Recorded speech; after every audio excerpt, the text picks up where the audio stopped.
The atmospheric river bearing down on the country has shifted into a low gear, but it's still coming and still severe in places. Rain warnings remain in place for the already saturated west of the North Island and the upper South Island. Lucy Thompson has the latest from Kaitaia. The rain is back, and with it, flash flooding and anxious locals. Makes you worry a bit, doesn't it, you know? Just with mainly getting into town for your supplies. We don't want any more trees down. No, we're a bit tired of it. The ghosts of storms past and Cyclone Gabriel still very evident in this resilient community.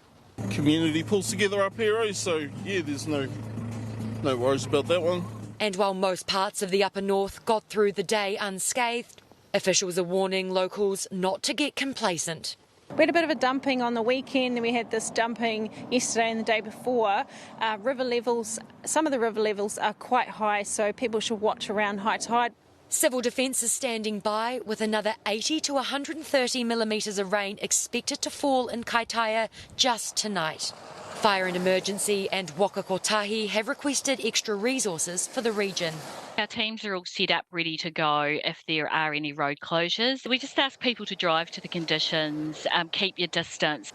And it's a message locals will likely hear time and time again this winter. With the ground level already being quite saturated from the weather over the last week, there is that sense of, you just got to be prepared. The rain has been falling off and on here since around midday yesterday, and with more on the way courtesy of that slow-moving weather system, flooding like this will only get worse. So the advice is residents hunker down, but try to keep those spirits high. Lucy Thompson, Newshub. Further south in Taranaki, residents are under an orange heavy rain warning. Civil Defence is warning locals in low-lying areas to have a grab bag ready just in case they need to be evacuated. Leighton Hakel is with us now from New Plymouth. Leighton, what are the conditions like right now where you are?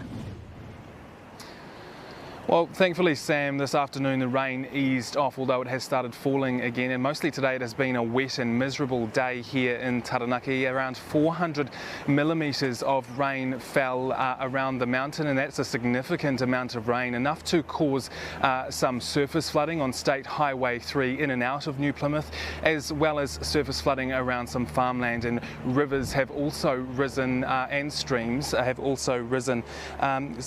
Civil Defence is monitoring those river levels very closely, and that is because Civil Defence are monitoring those rivers very closely because while officials believe we may have missed the worst of this atmospheric river, there are still concerns about all that water that needs to come down the hill. So while it's raining again, hopefully Taranaki has dodged a bullet here, but all eyes will be monitoring the situation tonight. Leighton, thanks so much for the update.